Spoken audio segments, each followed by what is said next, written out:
अस्सलाम वालेकुम स्टूडेंट्स, कैसे हैं आप लोग। उम्मीद करता हूँ खैरियत से होंगे। तो आज हम लोग एक इजी टॉपिक पढ़ने वाले हैं विच इज़ जीनोमिक लाइब्रेरी। बड़ा इंटरेस्टिंग टॉपिक है, आपको मज़ा आएगा पढ़ने का। जीनोमिक लाइब्रेरी लफ्ज़ जब हमारे जहन में आता है तो हमारे जहन में वो आ जाती है लाइब्रेरी जहाँ पे बहुत सारी बुक्स पड़ी हुई होती है। यहाँ पे बात हो रही है जीनोमिक लाइब्रेरी की। तो जीनोमिक लाइब्रेरी एक ऐसी टेस्ट ट्यूब या एक ऐसी जगह होगी जहाँ किसी जानदार के सारे जीन्स को रखा गया होगा, वो जगह जीनोमिक लाइब्रेरी कहलाएगी।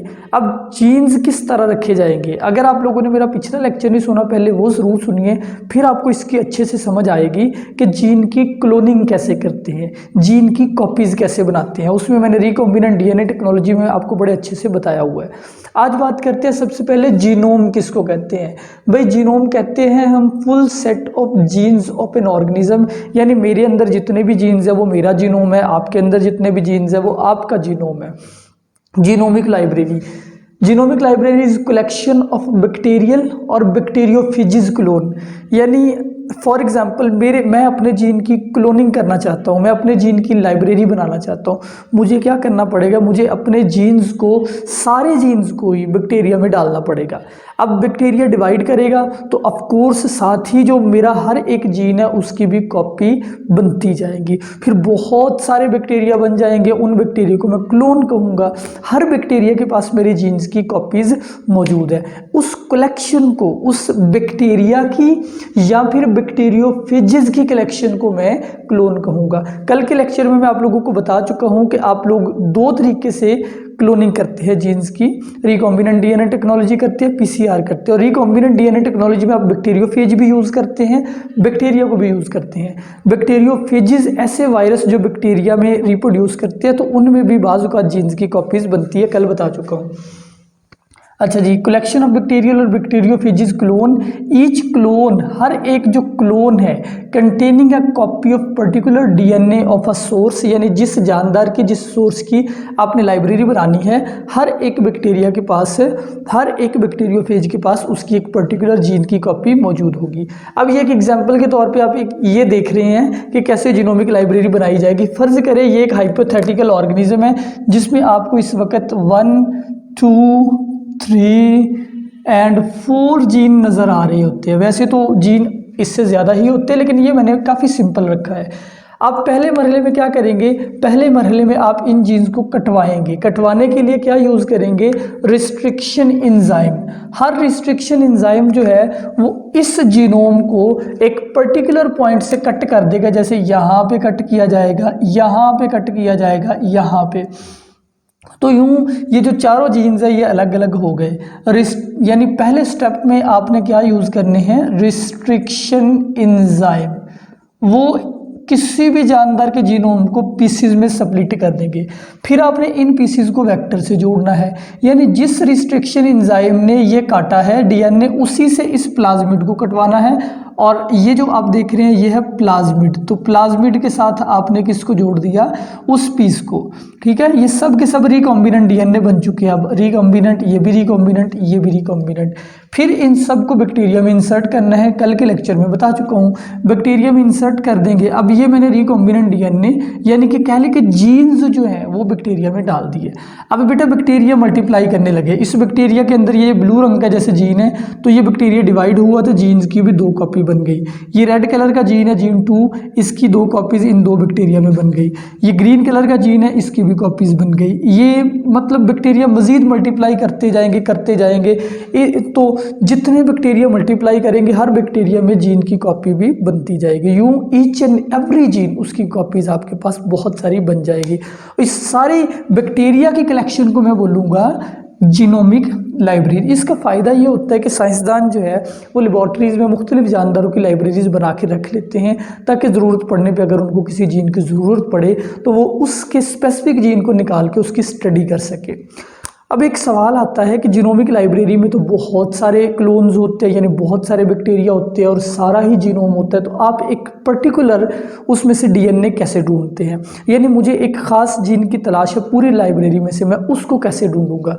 उसके लिए मुझे यूज़ करना पड़ेगा प्रोब लफ्ज़ी मतलब इसका होता है खोजी, यानी खोज लगाने वाला, तलाश करने वाला।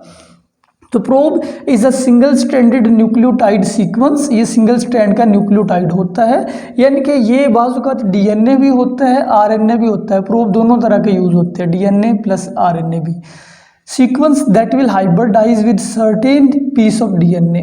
अब मिसाल के तौर पे मैं आपको समझाने के लिए बता रहा हूँ कि मुझे जिस जीन की तलाश है वो है उसकी जो सीक्वेंस है वो है ATGCAGA। अब मैं जो प्रोब डालूंगा, अब जो मुझे प्रोब इसको पकड़ने के लिए चाहिए होगा वो होगा TACGTCT, यानी कि ये सीक्वेंस टोटली कॉम्प्लीमेंट्री है ये नीचे वाले जीन के। तो जो मुझे जीन की तलाश है मैं उसका कॉम्प्लीमेंट्री प्रोब तैयार करूंगा, उस प्रोब को क्या करूंगा, उस प्रोब को बैक्टीरिया के अंदर फेंकूंगा। ये थोड़ी सी अब इसकी एक्सप्लेनेशन देखें स्टूडेंट्स। ये है मेरे पास एक जेल, ये जो रेड कलर की आप देख रहे हैं इसका नाम है एग्रोज जेल। सबसे पहले मैंने बैक्टीरिया को इस तरह से ट्रांसजेनिक कर लेना है, बैक्टीरिया में जीन इंसर्ट करवा लेने हैं, फिर इन बैक्टीरिया को मैंने उठाना है, उठा के प्रोब में डाल देना है। किस में डाल देना है? जेल में, सॉरी, डाल देना है। ये जो जेल है इसमें न्यूट्रिशन होती है, यानी इसमें ग़िज़ाई मादे होते हैं जिनकी बैक्टीरिया को ग्रोथ के लिए ज़रूरत होती है। आप कह सकते हैं ये जो जेल है एगरोज जेल, ये एक दरअसल ग्रोथ मीडियम है। बैक्टीरिया डिवाइड करने लगते हैं। अब ये बैक्टीरिया आप देख रहे हैं कि डिवाइड कर रहे हैं, तो जीन की कॉपीज़ बनती जा रही है। अब मुझे जिस जीन की तलाश है मैंने क्या करना है, मैंने रेडियो एक्टिव प्रोब बनाना है, ठीक है, जैसे प्रोब मैं आपको बता चुका हूँ। बाज़ औक़ात ऐसा भी होता है कि जीन आपका काफ़ी बड़ा होता है लेकिन प्रोब उसका छोटे से पीस के साथ हाइब्रिडाइज हो जाता है, ऐसा भी पॉसिबल है। यानी जीन आपका इतना बड़ा हो, प्रोब इसके लिए छोटा सा हो, लेकिन वो प्रोब जीन के किसी न किसी हिस्से के साथ ही बाइंड करेगा। ओके, अब मैंने रेडियो एक्टिव प्रोब डाला। प्रोब जो है ये दरअसल क्या होता है, ये सर्च के लिए यूज़ होता है किसी स्पेसिफिक जीन को, और प्रोब में जो डीएनए इस्तेमाल होता है वो रेडियो एक्टिवली लेबल होता है। उसका यूज़ मैं थोड़ी देर में बताता हूँ। अब मैंने सबसे पहले इन बैक्टीरिया को ट्रांसफ़र किया मेम्ब्रेन पे। मेम्ब्रेन के पे कैसे ट्रांसफ़र करते हैं, ये मेरे पास एग्रोज जेल है, चिपकने वाला मादा, उसमें बैक्टीरिया रिप्रोड्यूस कर रहे हैं।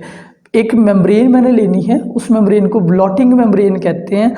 उस ब्लॉटिंग मेम्ब्रेन को इस जेल के ऊपर रखना है, रख के उसको हटा लेना है, तो बैक्टीरिया उसके साथ चिपक जाएंगे तरतीब के साथ। इस अमल को ब्लॉटिंग कहते हैं। ब्लॉटिंग की कई किस्में होती है, नॉर्दर्न ब्लॉटिंग, साउदर्न ब्लॉटिंग, इस तरह से। अच्छा स्टूडेंट्स, अब बैक्टीरिया ये आ चुके हैं मेम्ब्रेन के ऊपर, यानी मैंने सारी कलेक्शन से थोड़े से सैंपल के लिए अलग किए। अब इस सैंपल के ऊपर डाला प्रोब। ये आप प्रोब देख रहे हैं जो कि रेडियो एक्टिवली लेबल है, या फ्लोरिसेंट होता है, यानी प्रोब में चमक होती है। अब ये प्रोब जो है ये कुछ बैक्टीरिया के साथ जाके सिर्फ उनके साथ हाइब्रिडाइज करेगा जिसके पास हमारा स्पेसिफिक जीन है। सपोज ये यहाँ पे हाइब्रिडाइज इसके साथ कर गया और इसके साथ कर गया, तो इनकी लोकेशन से मुझे अंदाज़ा हो जाएगा। जैसे यहाँ पे हाइब्रिडाइज इन दो से किया तो ये मेरा स्पेसिफिक जीन है यहाँ।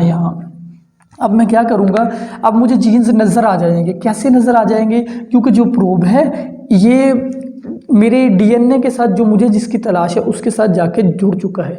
अब पूरी कलेक्शन में जहाँ पे मेरा प्रोब है वहीं पे डीएनए, और प्रोब की मैंने निशानी रखी थी कि वो रेडियो एक्टिव था, वो रेडिएशन खारिज कर रहा था, या फिर वो फ्लोरिसेंट यानी वो चमक पैदा कर रहा था। मैं उसको ढूंढ लूँगा, मैं उसको ढूंढ के वो वाला स्पेसिफिक जीन निकाल के उसको यहाँ पे डाल के उसको फर्दर कल्चर भी कर सकता हूँ। ये है मज़ीद उसका, अगर मैंने कल्चर तैयार करना है या उसको कुछ और करना है वो भी कर सकता हूँ। और यहाँ पे ये थे मेरे क्लोन्स जिनको मैंने क्लोन करना था, वो वाले जीन। ठीक है स्टूडेंट्स, ये था आज का लेक्चर। उम्मीद है आपको सारी समझ आ गई होगी। अगर कोई क्वेश्चन है वो ज़रूर कीजिए। अपना ख्याल रखिए। अल्लाह हाफिज़।